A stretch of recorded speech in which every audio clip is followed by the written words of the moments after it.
Eu saúdo a todos com a graça e a glória de Cristo. Amém? Amém. Queridos, como já foi falado, eu sou o pastor Marcos Menezes, faço parte do quadro de missionários da Agir, sou membro da Igreja Batista em Ponta da Areia, lá em Niterói, e sou ovelha do pastor Marcos Silva, de quem trago um abraço para o amado pastor e para essa querida igreja. Nessa noite estão me acompanhando minha esposa, por favor, fique de pé, minha esposa Adriana, meu filho Johan. As minhas filhas não puderam comparecer porque está tendo festividade, hoje é congresso dos jovens lá na igreja, é o encerramento, e elas estão lá porque fazem parte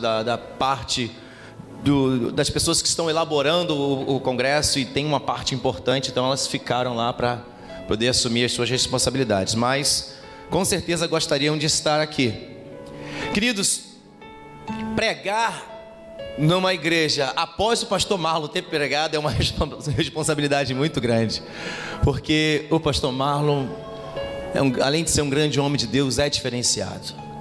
Aprendo muito com ele quando tenho a oportunidade de caminhar junto, mas aprove o Senhor me dar essa responsabilidade e essa oportunidade, e confesso que o tema proposto e a palavra proposta é uma palavra que é por demais conhecida. Tanto é conhecida que nós vemos poesias feitas sobre esse texto, nós vemos canções e belas canções feitas sobre esse texto. Então, na verdade, não vamos pregar nada novo, vamos reafirmar algo que já tem sido pregado, algo que já é existente, algo que talvez, se não todos, a maioria já tem conhecimento.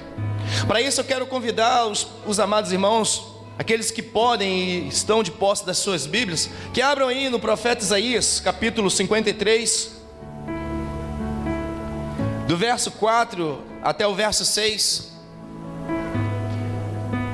Isaías, capítulo 53, do verso 4 ao verso 6.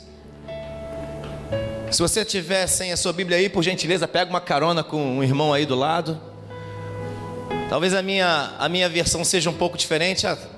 Beleza, tem até aqui na multimídia. Todos acharam? Aqueles que não acharam podem acompanhar aqui. Eu vou até fazer a leitura pelo texto que está proposto aqui. Diz assim: verdadeiramente ele tomou sobre si as nossas enfermidades e as nossas dores levou sobre si. E nós o reputávamos por aflito, ferido de Deus e oprimido. Verso 5: mas ele foi ferido por causa das nossas transgressões e moído por causa das nossas iniquidades. O castigo que nos traz a paz estava sobre ele, e pelas suas pisaduras fomos sarados. Verso 6: todos nós andávamos desgarrados como ovelhas, cada um se desviava pelo seu caminho, mas o Senhor fez cair sobre ele a iniquidade, o erro de nós todos. Feche sua Bíblia, curve sua cabeça, oremos. Senhor, meu Deus e meu Pai, Deus, a Tua palavra foi lida e ela por si só basta, Pai amado.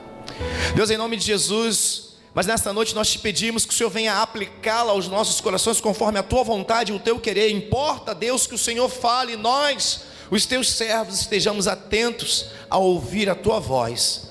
Deus, fala conosco, aplica com propriedade o texto proposto e nos enche com a Tua graça, com a Tua glória. Assim nós te oramos e já te agradecemos. Amém. Podeis assentar em nome de Jesus. Deixa lá no 4. A gente vai acompanhar versículo por versículo. Queridos, alguém não conhecia essa parte da Bíblia? Alguém não conhecia esse texto? Levanta a mão, dá uma acenada assim. Pastor, nunca tinha lido esse texto na minha vida, nunca nem ouvi que existia uma pessoa. Mais alguém? Não conhecia? A maioria, praticamente, quase todos conhecem esse texto. Afinal de contas, o profeta Isaías é um dos profetas mais renomados. A ele cabe o título principal de profeta messiânico, mesmo que hajam outros que tenham mencionado sobre o Messias, mas ninguém faz isso com tanta propriedade senão Isaías. Há quem diga, alguns teólogos, por exemplo, afirmam que o livro de Isaías, ele pode ser considerado uma pequena Bíblia. E pode ser dividida dessa forma, porque num primeiro momento, na metade mais ou menos dos seus livros, ele faz alusão ao Velho Testamento, à história do povo de Israel. Mas num determinado ponto ele começa a apontar para o futuro de Israel. E aí, a saber, ele começa a apontar para esse Messias. Sabe, nós vivemos numa era messiânica, podemos dizer assim, um certo messianismo. O que seria isso, pastor? Aonde nós vivemos à espera de alguém que nos traga esperança por alguma coisa. Por exemplo, estamos vivendo um período político conturbado. Quero aproveitar o ensejo de hoje ter sido o dia das eleições para falar sobre isso. Alguns de nós vivem tão angustiados por aquilo que o Brasil tem vivido, que de uma certa forma vivemos esse messianismo, ou seja, a espera de alguém que possa nos trazer esperança, a espera de alguém que possa nos fazer sorrir mais uma vez, à espera de alguém que possa de alguma forma nos orientar, nos direcionar, nos dar sentido para voltarmos a sorrir. O povo de Israel aguardava isso. O povo de Israel, a história, talvez a maioria de nós saibamos disso, era uma história conturbada de pessoas que viviam e que viveram dores terríveis. A própria história do povo de Israel, nesse período de Isaías, fala também de dores, de lutas, de desafios, de cativeiro, de dificuldade. Era um povo que aguardava ardentemente por um Messias. E aí, se nós fôssemos, o tempo não nos permite fazer um esboço completo de toda essa parte com relação àquilo que é o sofrimento e a glória do servo do Senhor. Mas eu quero me ater a esses 3 versículos que nós lemos, e o primeiro dele começa justamente com uma expressão verdadeiramente ou certamente. Ou seja, isso é um advérbio de afirmação, é alguém, o profeta está afirmando contundentemente, ou seja, não deixa margem para dúvida, verdadeiramente ele tomou sobre si. Ele está afirmando, mas não simplesmente sim, pegou. Não, ele está dizendo com certeza, não tem sombra de dúvida. Ainda que alguém tente te oferecer uma dúvida, você precisa ter a certeza de que ele fez o que ele fez, de que ele passou pelo que ele passou, de que ele é quem ele é. Sabe, talvez o maior erro da igreja nesse tempo seja justamente não ter certeza da sua origem ou do seu destino. E quem não sabe de onde veio, dificilmente vai saber para onde ir, querido. Você fica perdido no meio tempo, você fica perdido no meio de campo. Sabe, agora o autor aqui, ele está afirmando isso verdadeiramente, certamente, ou seja, não há sombra de dúvida. E o texto continua dizendo que ele tomou sobre si, ou seja, assumiu uma responsabilidade. Era semelhante eu pegar alguém desprevenido aí, olha, você agora vai ser o tecladista dessa igreja, e essa pessoa com propriedade vem e assume isso, eu serei o tecladista dessa igreja. É semelhante à jovem que cantou aqui ainda agora, não sei se ela é ministra de louvor dessa igreja ou não, mas no momento em que o microfone foi dado a ela, ela tomou com propriedade, ela tomou sobre ela e assumiu a responsabilidade. Parabéns, jovem, cantou magnificamente. Nos levou a um momento de adoração fantástico. Nos levou a um momento em que com certeza você esqueceu qualquer outra situação. Você estava envolvido no que estava acontecendo aqui, porque alguém assumiu a responsabilidade, porque alguém tomou para si. Sabe, a ideia aqui apresentada pelo autor é que quando diz que ele tomou sobre si as nossas enfermidades, ele tomou para ele um castigo que não era devido a ele. Ele tomou uma responsabilidade que não era dele. Ele assumiu uma dívida que não era sua. E fala sério, na situação econômica que nós vivemos no país, ter alguém que assuma as nossas dívidas é fantástico. Só que é muito mais do que dívida financeira. A ideia apresentada aqui é muito mais do que isso, porque o texto vai dizer que ele toma sobre ele as nossas enfermidades. E aí no primeiro momento a gente começa a pensar talvez em dores extremas ou doenças físicas propriamente dito, mas a questão vai muito mais além disso. Ele assume a enfermidade num modo total, angústias, decepções. Faça uma rápida análise do que é a sua vida desde o dia que você nasceu até agora. Será que você pode contabilizar quantas decepções você teve ao longo da história? Nós vivemos um tempo em que jovens, adolescentes de 13, 14 anos, às vezes já acham que já viveram tudo da vida, mas vivem um momento de angústia tão grande, como se dissesse assim, eu já vivi de tudo, não tem mais futuro para mim nessa vida. Que angústia é essa, jovem? Só porque ela te disse não? Só porque ela te deu um fora? A vida continua. Sabe, a gente vive uma era em que talvez não, com certeza a maior enfermidade deste século se chama depressão, porque ela não atinge apenas uma determinada classe específica de pessoas, nem tampouco uma faixa etária. Ela pega desde uma criança, de lá dos seus 5, 6, 7 anos, até um idoso.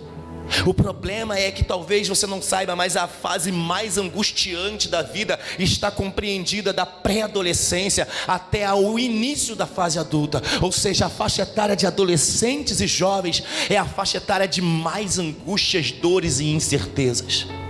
Eu fico imaginando aqui, pegando o gancho sobre essa festividade voltada para jovem, apesar de ser um culto para a igreja, eu quero usar dar essa ênfase.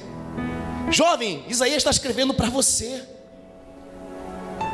Eu não sei pelo porquê você tem sofrido, qual o motivo do seu sofrimento, mas você precisa ter certeza de duas coisas. Primeiro, não há sombra de dúvida, Jesus Cristo assumiu algo. E outra, Ele assumiu na totalidade.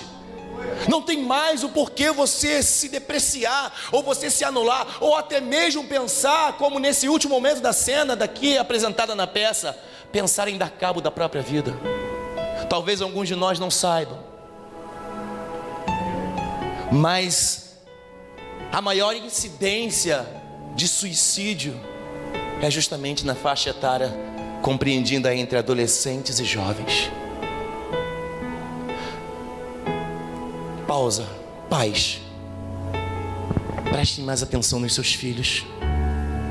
Não ache que ele está dentro de casa, enfiado dentro do seu quarto, não está na rua, está bem, está protegido. Ele está protegido da rua, mas está exposto ao mundo da internet. E o que mais a gente tem visto nesses últimos dias são brincadeiras, são aplicativos, são situações em que fazem com que os nossos jovens, com que os nossos adolescentes, até mesmo de uma forma lúdica, ou até mesmo de maneira de brincar, tentem dar cabo das suas próprias vidas. O problema é que alguns estão conseguindo. Sabe, se a gente fosse fazer um censo aqui e não fosse trazer constrangimento a ninguém, com certeza a maioria de nós já teria levantado a mão para dizer: um dia eu pensei em dar cabo da minha vida. Porque é uma angústia, é uma incerteza que a gente muitas vezes não sabe de onde vem. Semelhante a: poxa, o que foi? Não sei, tô tão angustiada hoje.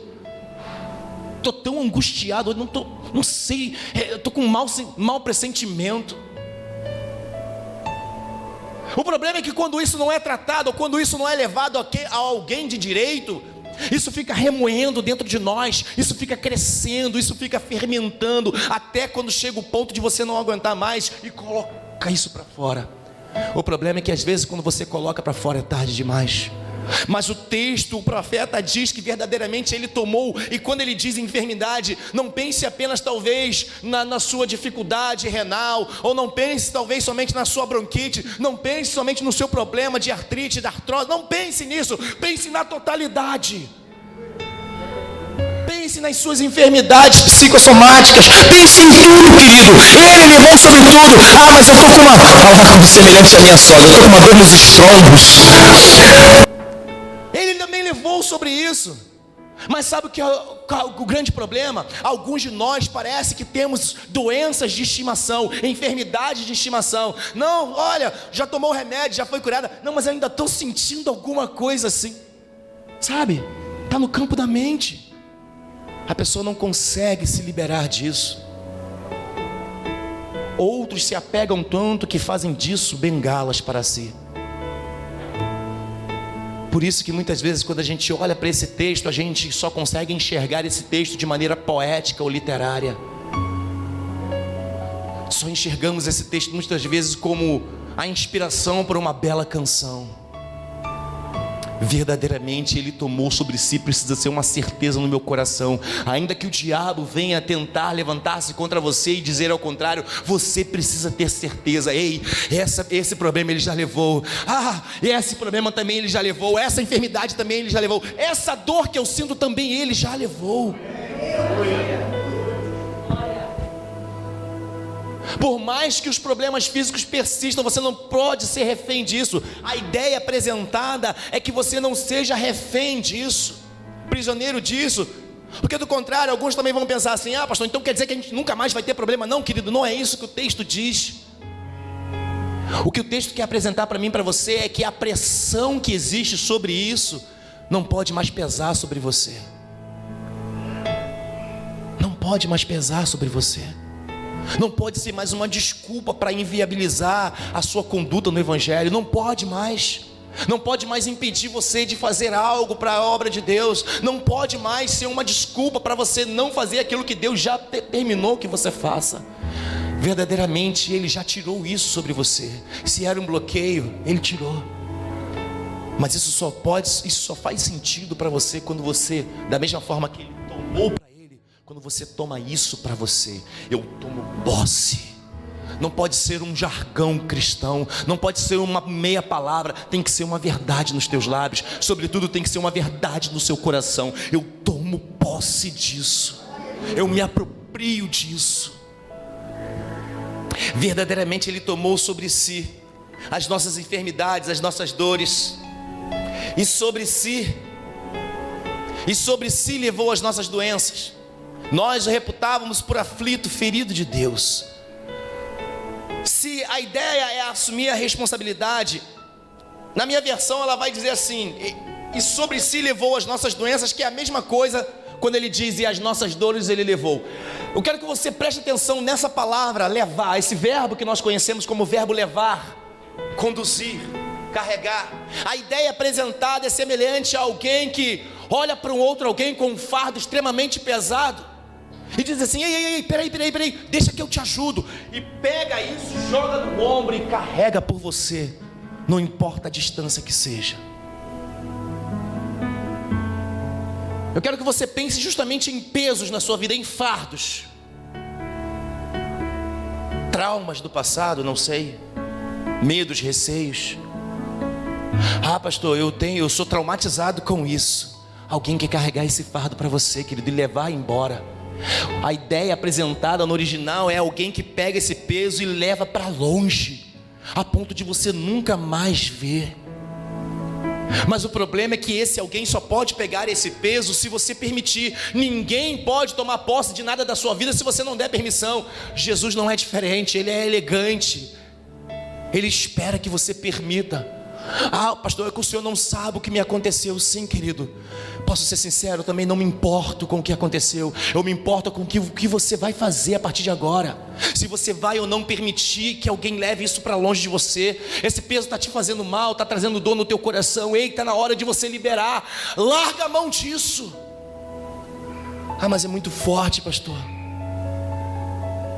Eu imagino que deva ser forte, mas aquele que quer carregar é mais forte do que isso. É que a dor da perda, pastor, ainda é tão próxima, é tão viva dentro de mim. Parece que por alguns momentos eu olho e às vezes eu ouço a voz. Parece que às vezes eu olho para o lado e por um instante eu penso: ele vai chegar, ela vai chegar agora. Até que eu caio na real e vejo que já passou esse momento. Mas a dor persiste, pastor. Por que a dor não vai embora? Porque você se recusa a abrir mão dela. Sabe a ideia do salmista quando diz: o choro pode durar uma noite inteira, mas a alegria vem pela manhã. A gente pensa isso numa questão temporal, como se de fato a gente estivesse numa noite, daqui a pouco vai clarear, O problema é que parece que no sentido real do texto é uma noite que não tem fim. Parece que é uma noite que nunca chega ao fim. Não chega ao fim porque você não permite que o sol da justiça brilhe sobre você. A alegria vem, traz a ideia de uma revelação de algo novo. Deus tem uma novidade de vida para você, mas você precisa permitir que Ele leve algo de você. A alegria quer chegar até você, o momento bom, o momento oportuno quer chegar até você, mas você precisa se liberar, você precisa abrir mão desse momento ruim. Sabe, queridos, alguns de nós, se não a maioria daqueles que são já adultos, tem aí seus 25, 30, 40, com certeza viveram o complexo de inferioridade em algum momento da vida. Alguns talvez vivem até hoje, mas isso só dura enquanto você persiste com isso na mão. Creio que a maioria de nós adultos, pais aqui, talvez até avós, em algum momento da adolescência tiveram uma dificuldade, sofreram o que hoje se chama de bullying. Se isso valesse na minha época, era tanta gente que eu ia processar por bullying. No meu tempo tinha disputa para ver quem tinha mais apelido. Olha, eu ganhava, quase sempre eu ganhava. De tudo que era possível, eu arrumava um adjetivo para me zoarem. Num primeiro momento isso me fazia muito mal. Era um deserto na minha vida. Até que um dia eu resolvi fazer do meu deserto o meu ministério. Até que eu resolvi tirar forças do meio dessa dor. Quer saber uma coisa? Já que eu não posso mudar essas pessoas, eu não posso fazer diferente, eu vou usar isso ao meu favor, eu vou usar isso como ferramenta. Isso me levou a me tornar um líder de adolescentes, um líder de jovens, a trabalhar com jovens e adolescentes, e foi algo magnífico, porque o que eles viviam em termos de deserto tinha passado na minha vida. Hoje eu podia ajudá-los com propriedade. Sabe, querido, talvez você olhe para alguma circunstância na tua vida, talvez você olhe para alguma coisa que você viveu, talvez você esteja olhando para algo que você está vivendo agora e acha que isso aí é checkmate, é o fim, é o game over da sua vida. Deus está dizendo, isso é apenas o início do seu ministério, se você permitir que eu faça por você. Isso pode ser o início de uma grande história. Isso pode ser de fato o dia novo que vai raiar, a alegria que vai chegar para você, se você permitir que eu leve dores e problemas embora. Mas sabe, Ele não pode obrigar ninguém a fazer isso. Tem que ser algo que seja proveniente do meu coração. Ele quer levar, Ele quer tomar esse fardo. Talvez você pense, é muito pesado para mim, para você sim, mas para Ele não, querido. Não há peso certo que Ele não possa levar, não há distância certa que Ele não possa percorrer. Mas o quanto você realmente acredita nisso? O quanto realmente você está disposto ou disposta a permitir que Ele faça isso? Ele levou sobre si a ideia de levar embora um fardo pesado, a ideia de pegar e colocar no ombro e percorrer uma grande distância, sabe, assumir a posição de alguém, assumir a culpa de alguém. Há uma história de um líder religioso da época do Império Russo. Ele tinha dado uma ordem determinante de que ninguém negociasse com os seus inimigos, algo do sentido de absolver, sabe, no sentido de fazer um acordo de cavalheiros. Para ele, inimigo era inimigo e pronto, acabou. E qualquer pessoa que fizesse acordo com o inimigo deveria ser chicoteado duramente. O problema é que ninguém mais aguentava a guerra tribal que estava havendo naquela época. O nome desse líder, se eu não me engano, era Shamil. Até que um dia descobre uma pessoa que tinha feito um acordo, uma negociação, uma tentativa de negociação.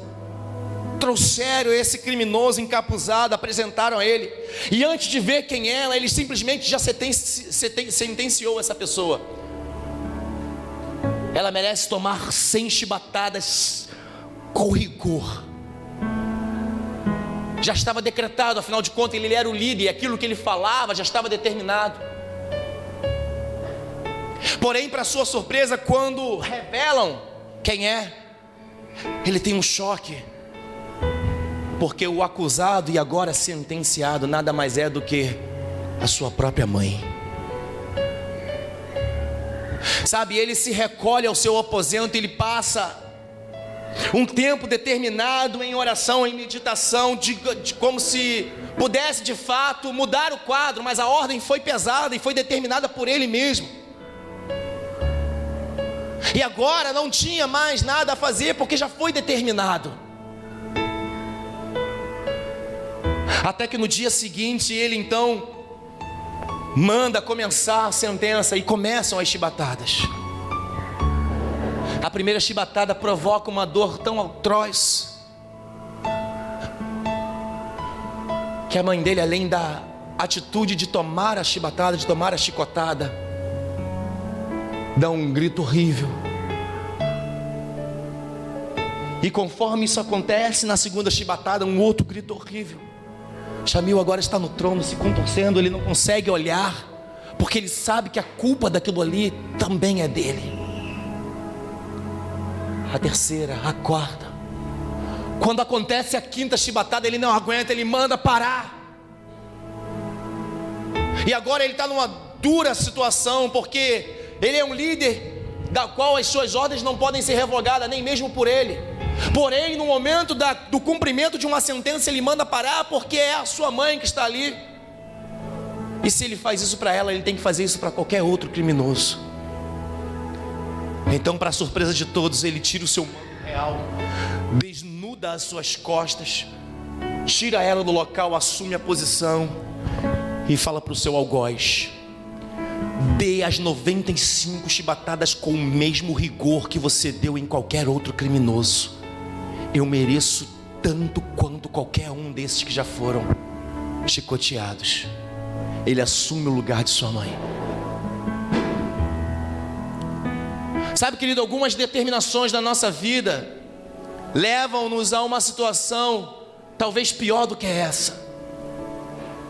Mas tudo isso pode ser revertido se nós estivermos dispostos a pagar o preço devido.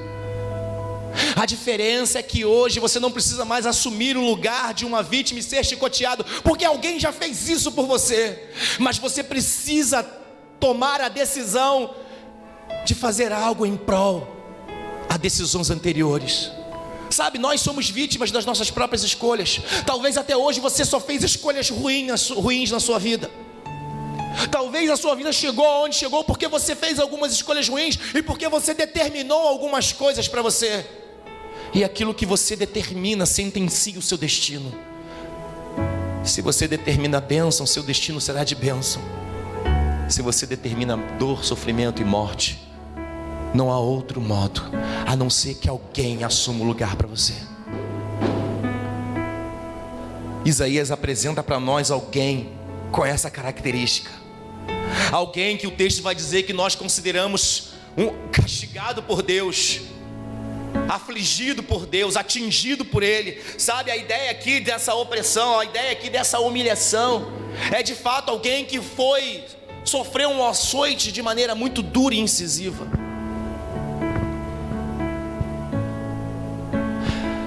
Mas a questão toda é que quando a gente olha para a história de Jesus, a gente tem, sobretudo quando vemos o filme Paixão de Cristo, não sei se todos já viram, mas quando você começa a entender que ele não tinha culpa nenhuma e passa pelo que passa, isso deveria causar em você uma vergonha terrível,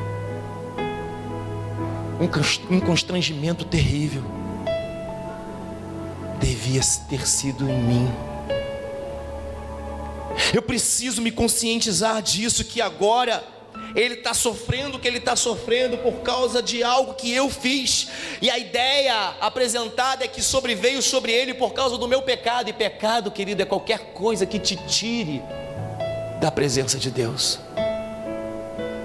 Sabe, em filosofia da religião você aprende a ideia de errar o alvo, como a gente aprende na teologia. Na teologia a gente aprende que pecado é errar o alvo, é semelhante a alguém que está atirando flechas para um alvo e não consegue acertar em hipótese nenhuma. Na filosofia da religião há algo chamado arco da errância, aonde por mais que você tente acertar, você chega perto de acertar, mas você nunca acerta, porque o único que pode fazer você acertar é Jesus Cristo. Mas o que você tem recorrido? A quem você tem recorrido? Ferido de Deus, afligido por Ele, oprimido por Ele, alguém por quem sobreveio tamanha dor por conta de um pecado. O versículo seguinte, passa aí o verso 5.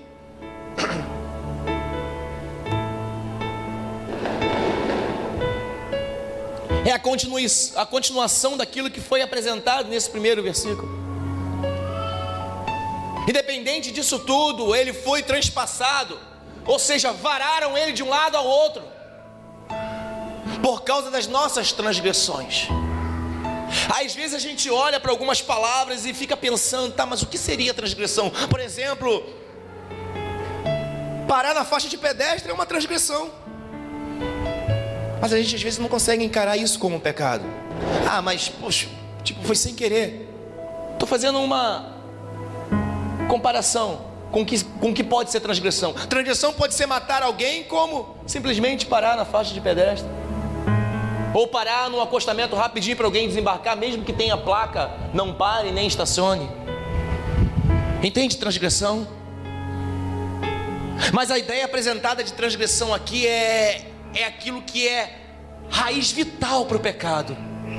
Transgressão nesse sentido é rebelião, rebeldia, revolta.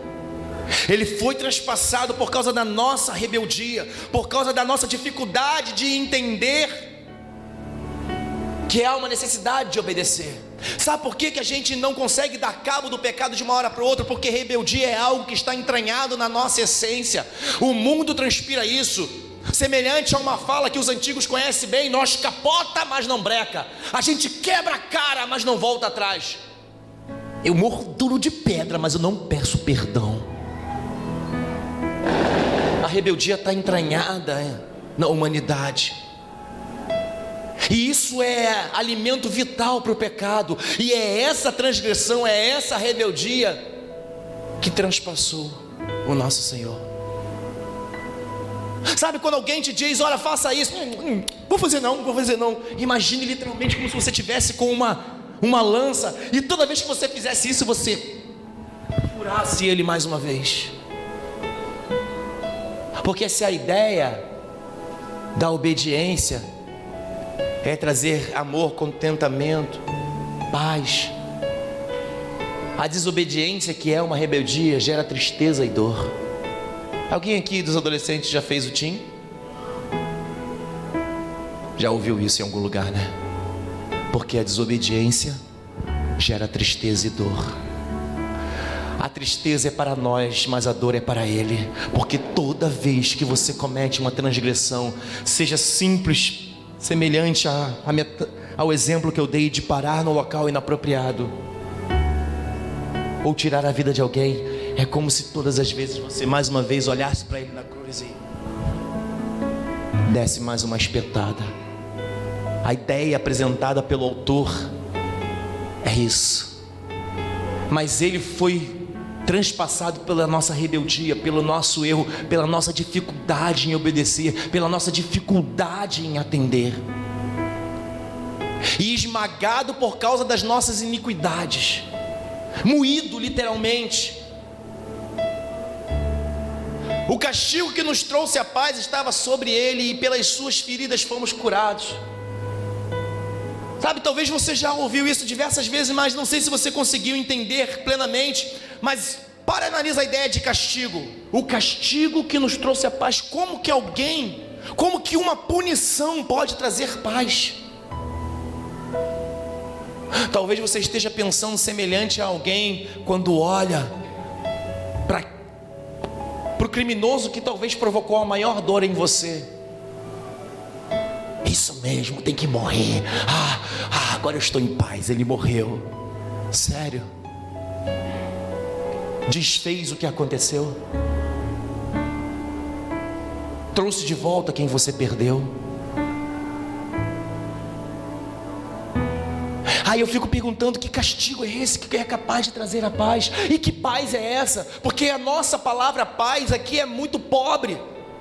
Mas o contexto dessa palavra no hebraico, a ideia de shalom no hebraico vai muito mais do que momento pacífico.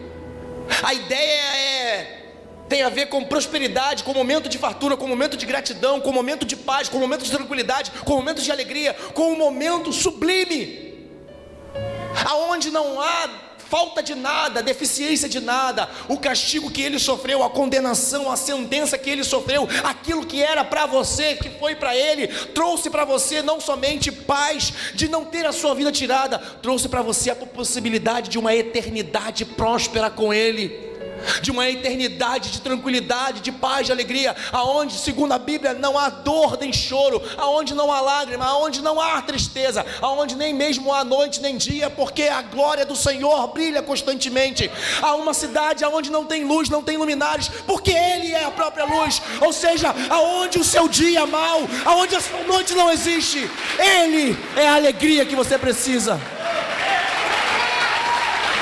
A dor, o choro pode durar essa noite toda, 20, 30 anos de vida, mas o dia que você entrega a sua vida para Ele, você determina: eu quero uma glória eterna para mim, eu quero uma manhã eterna, eu quero esse sol de alegria, eu quero essa paz. Como que um castigo pode trazer a paz? Quando eu entendo que esse castigo é meu, eu aceito o compromisso e tomo isso para mim.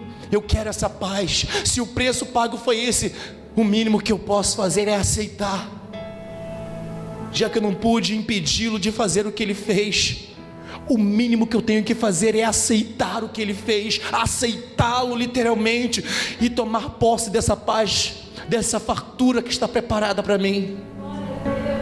O castigo que nos trouxe a paz não indicava somente paz simplesmente, mas saúde plena.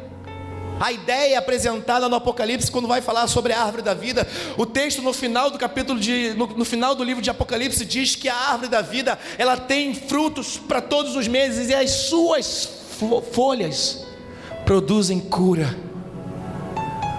Sabe, eu fiquei pensando, lendo esse texto, eu fiquei pensando, a minha família, os meus avós são oriundos aqui de São Fidélis. E a minha avó, ela tinha uma horta lá em casa, um montão de planta. A gente chamava de mato, né? Criança não entende nada.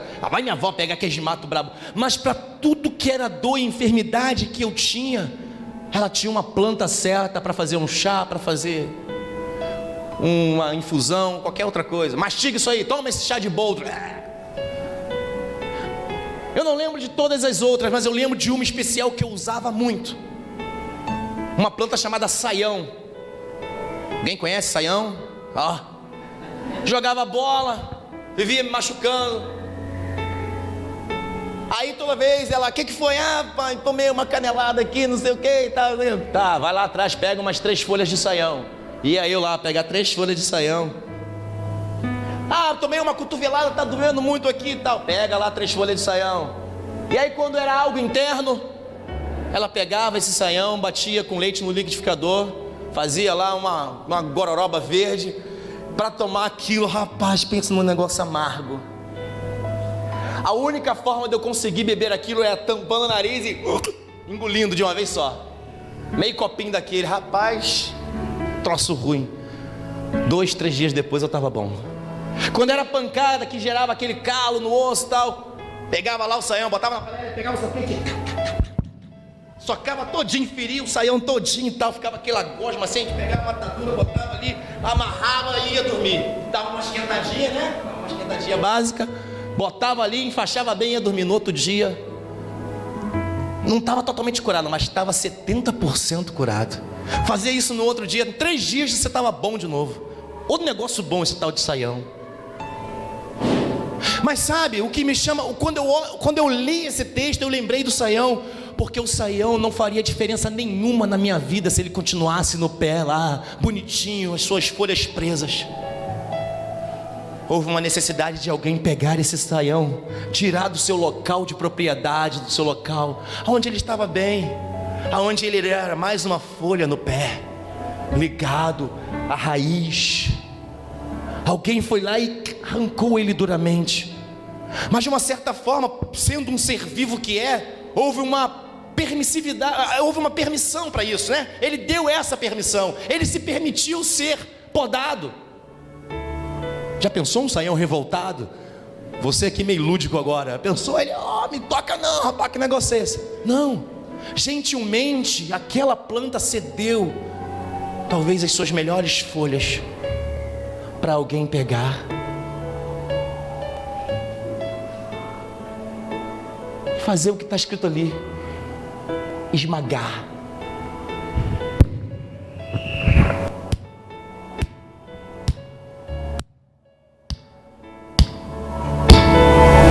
Eu não sei quantas vezes eu tinha que esmagar o saião, mas eu só parava de esmagar quando ele estava totalmente despedaçado. Ou dependendo da situação,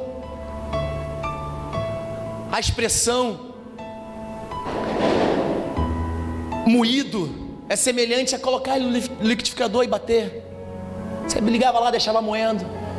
Sabe, traz essa comparação para a pessoa de Jesus Cristo. Ele não teve por usurpação estar lá no pé da glória de Deus, preso a uma raiz de justiça. Antes se permitiu ser esvaziado de si mesmo, ou seja, abriu mão do seu caule, do qual ele estava ligado, para ser arrancado e vir até a terra, para ser esmagado, moído, transpassado, despedaçado, desfigurado. E eu acredito que foi tão desfigurado porque o autor vai dizer que nele não havia formosura nenhuma. Como que alguém não tem formosura nenhuma, se a Bíblia fala que todo ser humano é imagem e semelhança do Altíssimo? Moeram demais ele, esmagaram demais ele. O castigo que nos traz a paz estava sobre ele.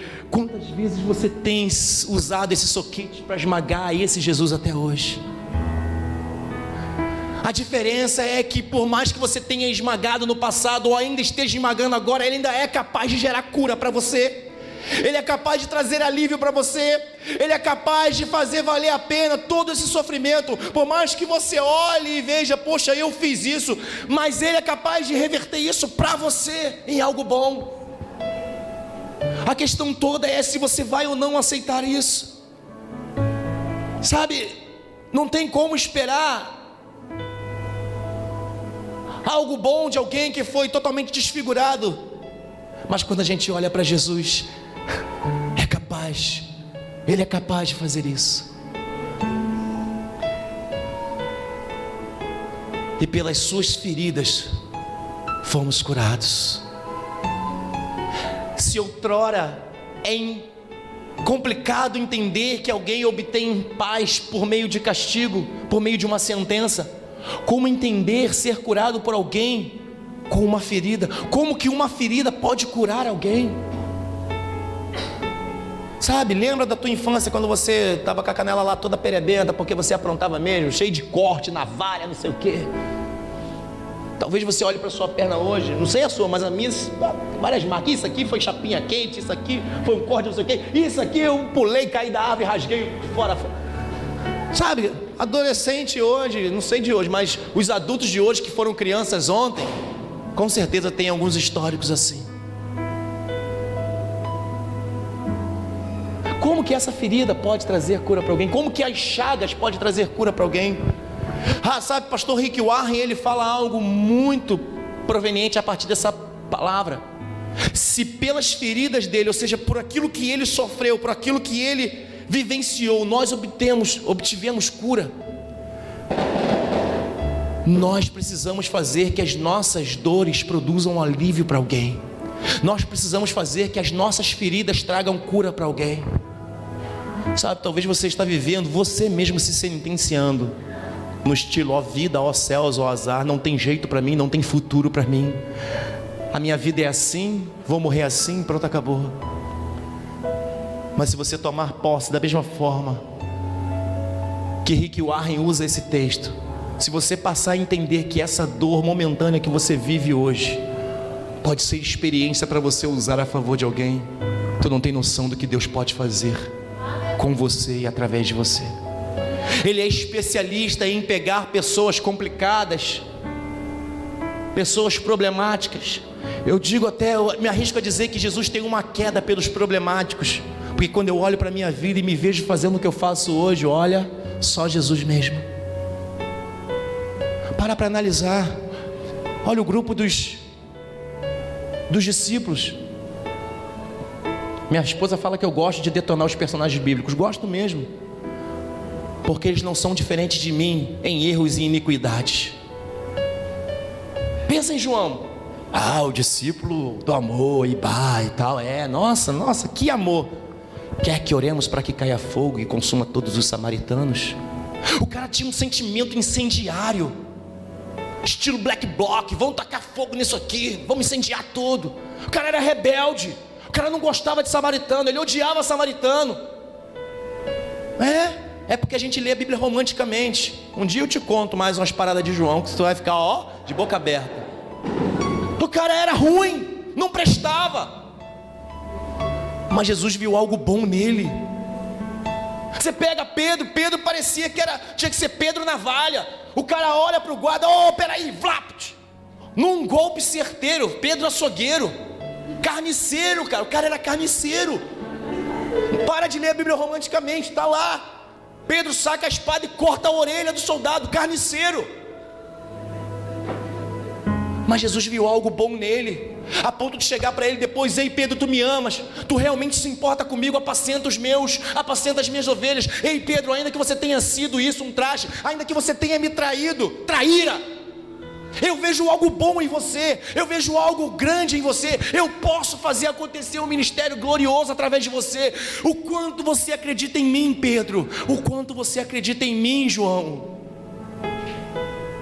E se formos olhar os outros, todos eles são problemáticos, mas Jesus olha para eles como alguém que diz: essa dor, essa ferida, esse problema, isso pode produzir alívio para alguém, isso pode curar alguém. Coloca na minha mão, apresenta a mim, traz a mim, entrega a mim, deixa que eu levo isso para longe, deixa que eu levo para longe, eu vou construir algo bom para você com isso.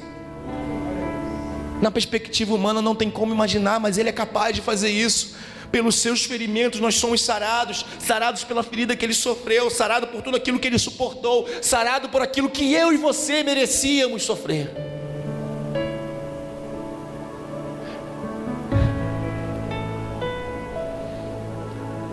Sabe, o problema todo é que a gente até entende isso, tanto o versículo 4 quanto o versículo 5, mas a gente insiste em permanecer no versículo 6. Todos nós, em outras palavras, não tem distinção de quem está aqui, nem quem acabou de chegar ali. Todos nós, tal qual ovelhas, semelhante a ovelhas, parecendo ovelhas, nos desviamos. Cada um de nós se voltou para o seu próprio caminho, se voltou para o seu próprio umbigo, tem o seu próprio interesse. Vou na igreja hoje que eu estou sentindo que Deus tem uma bênção para mim. Vou na igreja hoje porque eu estou sentindo que vai vir a casa própria, vai vir o emprego, vai vir isso, vai vir aquilo, vai vir o carro. Cada um de nós é semelhante a eu. Esse texto é mais real de tudo. Nós somos assim, interesseiros, mesquinhos até. Vou lá na igreja hoje como se de fato vir à igreja era algo importante. O importante não é vir à igreja, o importante é me tornar igreja, ser igreja. Cada um se desviava para o seu próprio caminho, se volta para o seu próprio caminho, mas mesmo assim o Senhor é capaz de fazer cair sobre ele essa iniquidade, esse erro, essa obstinação que nós temos. Nós somos assim. Sabe, eu quero ler para você esse mesmo versículo na versão da Bíblia, a Mensagem. Diz assim: somos como ovelhas que se desviaram e se perderam. Cada um de nós fez o que bem quis, cada um escolheu um caminho próprio, e sobre ele o Eterno descarregou todos os nossos pecados. Tudo que fizemos de errado Ele descarregou. Confesso para você, o público jovem vai me entender, a galera aí de mais jovem, adolescente que nem eu vai me entender. Pastor, só uma pausinha aqui. Confesso que quando eu li que o Eterno descarregou sobre ele, eu imaginei literalmente você naquela época de fliperama especial. Explodiu a tela. K.O. Victory. Então depende do jogo. Fatality, não sei o que. É literalmente isso, trazendo para a realidade, é literalmente isso. O Eterno pegou tudo isso. Para e analisa, e olha que é muita coisa. Sei lá quanto tempo de vida você tem. Imagine que o tempo de vida que você tem é semelhante ao tempo de pecado que você tem. E Ele pegou isso tudo e descarregou sobre Jesus. Despejou. Sei lá quantas toneladas tem o seu pecado. Pode ter 1 grama, é o suficiente para impedir você de ter uma eternidade com Ele. Mas a partir do momento em que Ele pega essa grama de ou essa tonelada que você carrega, achando que não tem mais jeito, que não tem mais perdão para você, achando que você é o pior dos piores. Não, querido, você é alguém que Deus ainda enxerga potencial. O pessoal do louvor está aí? Não sei se tem um louvor preparado, mas jovenzinha, você vai cantar? Não sei o que vocês prepararam, mas vai lá. Deixa Deus te usar. Vai lá. É você. Vai lá. Alguém. Está envergonhada? Tudo bem. Ou encara o desafio. É isso, toma para si, se apropria, assuma a responsabilidade. Talvez Deus está começando algo que você nem sonhou. Sabe, fica de pé aí, querido. Você tem uma escolha hoje: continuar se desviando,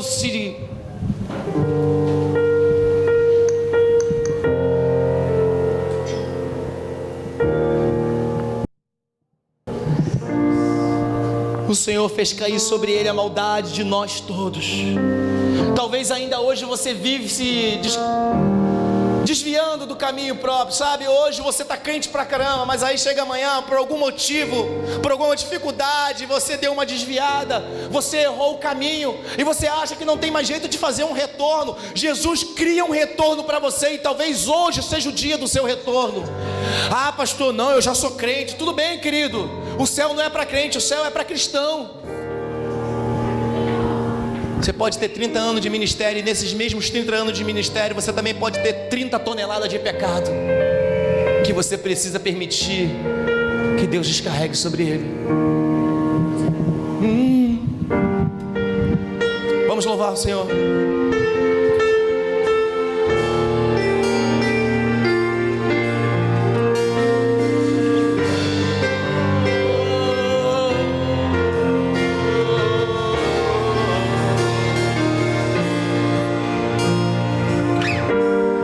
Antes de eu falar, tu cantavas sobre mim. Tu tens sido tão, tão bom pra mim.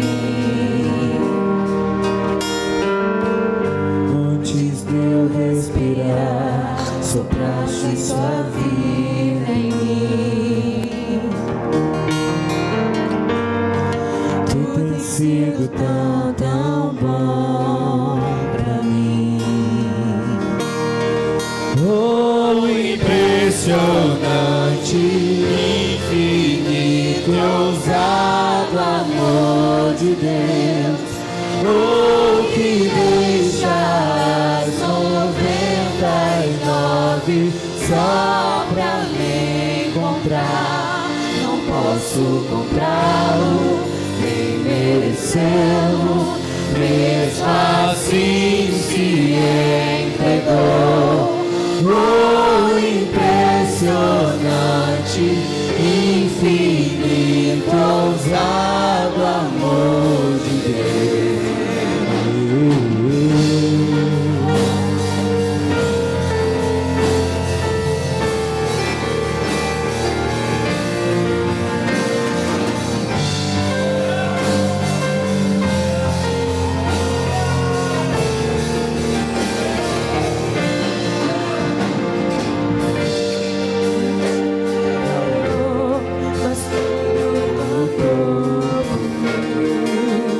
Ele tem sido bom, ele continua sendo bom. Tu tens sido tão, tão bom pra mim. Mesmo você não dando valor, ele continua sendo assim. Não tinha valor, mas tudo pagou por mim. A bondade do Senhor permanece para sempre, querido. Tu tens sido tão, tão bom pra mim. Oh, impressionante, infinito, ousado amor de Deus. Oh, que deixa as 99 só pra me encontrar. Não posso comprá-lo, nem merecê-lo, mesmo assim se entregou. Oh, impressionante, infinito, ousado amor de Deus.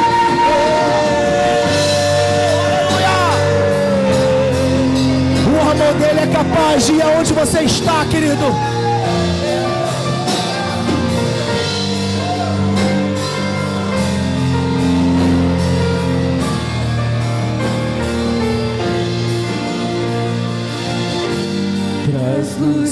as sombras, destrói as montanhas pra me encontrar. Ele é capaz disso por você, querido. Derruba muralhas, destrói as mentiras pra me encontrar. Tudo por você, tudo por você. Traz luz para as sombras, escala as montanhas pra me encontrar. Derruba as muralhas, destrói as mentiras pra me encontrar. Traz luz para as sombras, escala as montanhas pra me encontrar.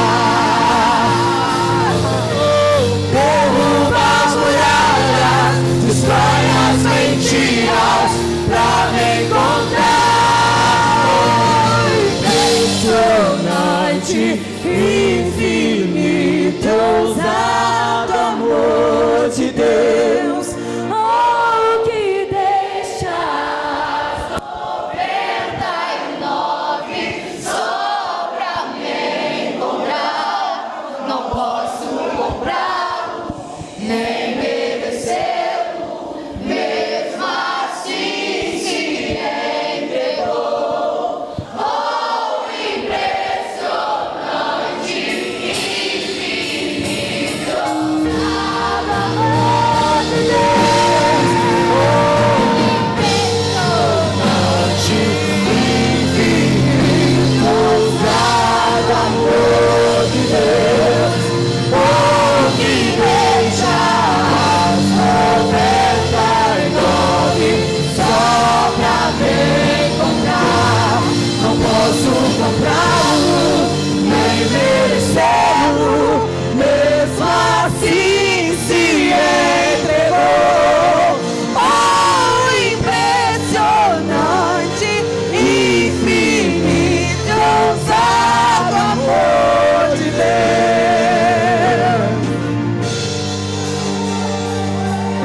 Você prestou atenção no que você acabou de cantar? Isso fala de alguém que canta com propriedade, que sabe que não pode comprar, que sabe que em si mesmo não tem condições de fazer, por isso ele fez. A dívida era alta e em você talvez só havia dor, tristeza, descontentamento. Talvez ainda hoje exista isso em você.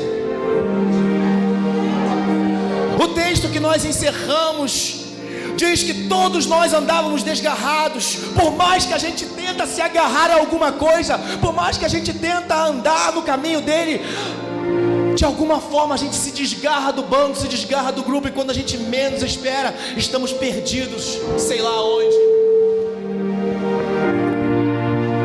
Mas a música que nós cantamos diz que ele é capaz de ir atrás. Ele deixa 99 em segurança para ir atrás de você. Não importa quem você seja, não importa o que você tenha feito, não importa o que você está fazendo, não importa nem tão pouco se você é crente ou não. Importa se você entende que a partir de hoje precisa ser um exemplo a ser seguido. Eu preciso ser um cristão. Os meus 37 anos de evangelho não pesam para a minha salvação, mas a minha decisão de hoje sim. Eu quero ter uma eternidade com ele. Eu estou cansado de noites de amargura, de tristeza, de dor. Eu quero a alegria que vem pelo amanhecer. Eu quero esse amanhecer hoje. Sabe, a palavra de Deus, Isaías capítulo 55 diz, verso 6: buscai ao Senhor enquanto se pode achar, e invocai-o enquanto ele está perto. E hoje ele está pertinho de você. Hoje ele se faz presente nesse lugar. O verso seguinte diz: deixe o ímpio o seu caminho e o homem maligno os seus pensamentos. Se volte para o Senhor, se converta a Ele, e Ele se compadecerá dele. Torne para o Senhor, que Ele é grandioso em perdoar. Sabe, eu não sei o que você fez ou o que você anda fazendo, mas há perdão para você nessa noite. Talvez fique algo muito redundante falar assim: tem perdão para você nessa noite. Mas você já conseguiu compreender o que é perdão de verdade? A gente conhece a ideia de amor em Deus como amor ágape, como amor de doação, como amor de alguém que se entregou ou que entregou algo por nós. Mas quando eu entendo perdão em Jesus, eu entendo que perdão é muito mais do que ágape. Sabe, querido, perdão na nossa língua portuguesa vem do latim, e isso significa perdonare. Per é um prefixo que diz mais, é acréscimo de alguma coisa. Donare é doação. Quando alguém comete uma transgressão, somente com mais doação, somente com mais ágape, somente com mais amor, somente com mais dedicação. Sabe, não importa o que você fez, mas hoje Ele está disposto a se dedicar ainda mais a você, a se doar ainda mais a você. Mas o quanto você está disposto a se doar a Ele? O perdão de Deus, o perdonar de Deus, a mais doação de Deus é um caminho de ida e volta. Ele se doou mais, não bastou apenas o que Ele fez no Antigo Testamento. Eu preciso ir no meio deles, eu preciso habitar entre eles, eu preciso ser para eles como pai, e eles serão para mim como filhos e filhas. Ele se doa ainda mais, e Ele vai mais além de dar um filho, Ele também resolve deixar o Espírito Santo conosco. É mais doação, porque Ele entende que o perdão tem que estar disponível a você enquanto houver oportunidade. E hoje, se ouvirdes a voz de Deus, não endureçais o vosso coração. Se você ouviu a voz de Deus, querido, saia do seu lugar, vem aqui. Eu quero orar por você. Hoje é noite de perdão, não importa quem você fez, quem você foi, se você é ou não essa ovelha desgarrada, se você quer se firmar mas não consegue. Eu vou na igreja, pastor, eu presto os cultos, sabe, mas eu não consigo. Eu quero mais. Pode sair do seu lugar. Derruba as muralhas, destrói as mentiras pra me encontrar. Sim, vai. Traz luz para as sombras, escala as montanhas pra me encontrar.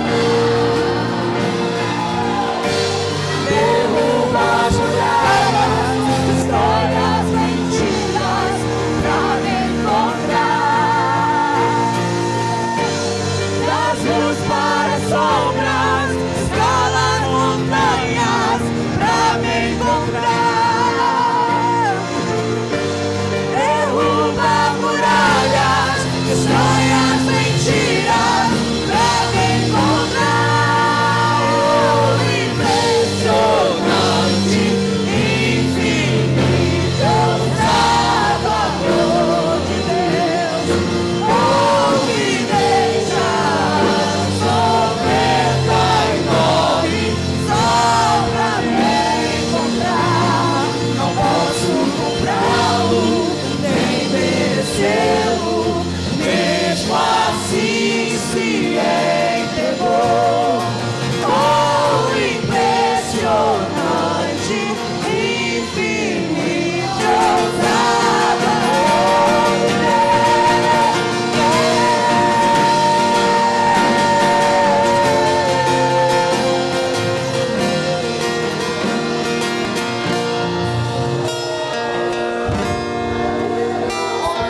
Deus. Sabe de uma coisa? Você está aí no seu lugar lutando contra você mesmo, porque você não entende a ideia de apelo. Sabe, eu não sei qual é a lógica de cada um, mas eu tenho uma lógica com relação ao apelo. Eu não consigo entender, eu não consigo, melhor dizendo, aceitar um Jesus olhando para mim e para você e apelando: por favor, me aceita, por favor, deixa eu entrar na sua vida, por favor, deixa eu perdoar você. Eu não consigo aceitar isso, porque quando eu olho para a cruz, eu me vejo como aquele ladrão. Por favor, lembra de mim quando entrares no teu reino. Eu me vejo nele implorando, eu me vejo nele, por gentileza, se tiver uma oportunidade, se só tiver um momento, me permita entrar no teu reino, me permita entrar na tua glória. Eu só quero uma oportunidade.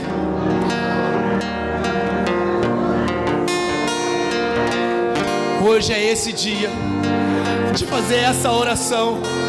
Senhor, se só tiver essa oportunidade, me permite essa oportunidade de ter o meu nome escrito no teu livro, de ter o meu nome reacendido na tua glória. Você que está aqui, talvez aqui já na frente, que entende que esse momento é um momento de estabelecer uma aliança real com Ele, ou talvez renovar essa aliança que você já tem. Eu só preciso te identificar. Eu queria pedir que você se aproximasse mais aonde eu estou. Aqui é onde eu estou. Dá mais um passo, isso. Se você está voltando para Jesus ou aceitando Ele, dá mais um passo. Algumas pessoas já fizeram. Mais alguém? Se é essa decisão de voltar para Jesus, nós vamos fazer essa primeira fila aqui.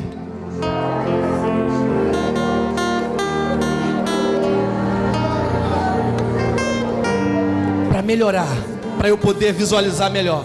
Você que está fazendo essa decisão, se você não está aqui na frente, talvez está na fila de trás, acena com uma das mãos para eu identificar se você não está aqui na frente. Então já estão todos aqui. Vocês que estão estabelecendo essa aliança com Jesus, coloca a mão no peito de vocês. Isso. Você que está estabelecendo essa aliança, você vai orar comigo assim. Você vai repetir o seu nome. Eu falo o seu nome. Na noite desse dia,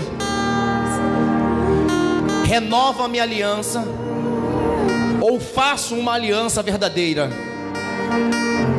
com o meu Jesus, reconhecendo que Ele é o único Salvador e Senhor da minha vida. Eu renuncio todas as obras de Satanás e peço ao Senhor que o meu nome esteja no teu livro naquele grande dia, em nome de Jesus. Senhor, meu Deus e meu Pai, teus filhos e filhas que aqui estão à frente estão estabelecendo uma nova aliança contigo, porque reconheceram que o Senhor é o Senhor e Salvador da vida delas. Entenderam que não há vida fora de ti. Entenderam que não há outro que possa ser chamado de Deus. Entenderam que não há outro que possa ser venerado como Senhor e Salvador. Por isso, com a autoridade que há no teu nome, conferida a mim como ministro do teu evangelho, reacenda o livro dos teus filhos e das tuas filhas no teu livro hoje, para que naquele grande dia seja contado com todos os santos e que haja grande glória nos céus. Assim nós te oramos. Amém. Você que está aqui na frente, que já tem a sua aliança com Jesus, mas que por algum motivo entende que hoje é dia de dar adeus a essa dor e essa enfermidade, dar adeus a essa prisão, dar adeus a isso que te impede de viver uma vida plena com Jesus, eu peço que você também coloque a mão no seu coração, porque a Bíblia diz que se verdadeiramente o Filho nos libertar, nós seremos livres. E hoje é uma noite de libertação. É uma noite de você conseguir ver o sol nascer. É uma noite de você ver a alegria do Senhor chegar sobre a sua casa. Repita comigo: Senhor meu Deus, nessa noite eu entrego ao Senhor toda dor, todo fardo, todo peso que não é mais meu, que o Senhor levou na cruz. Senhor Jesus, toma posse e leva para longe, para que um novo dia amanheça sobre mim e eu contemple a sua glória para o resto da minha vida. Assim eu te oro e te agradeço, em nome de Jesus. Amém. As palmas louvem e exaltam ao Senhor, querido.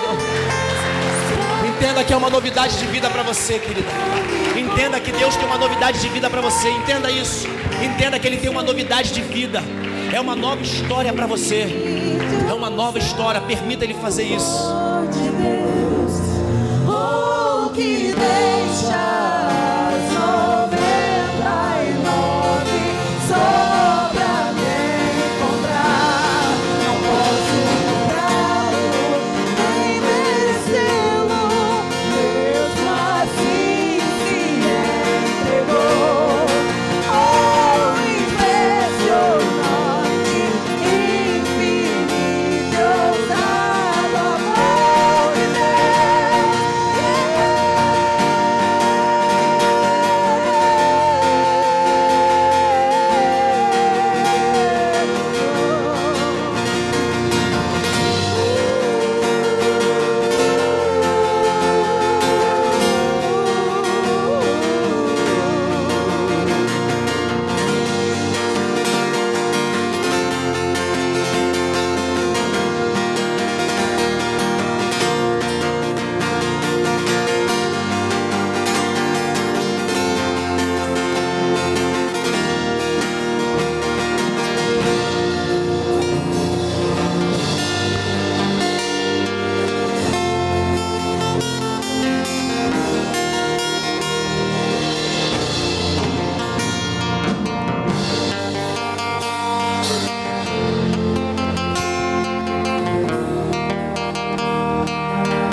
a Deus, aleluia. Obrigado, Pai. A palavra de Isaías em 42.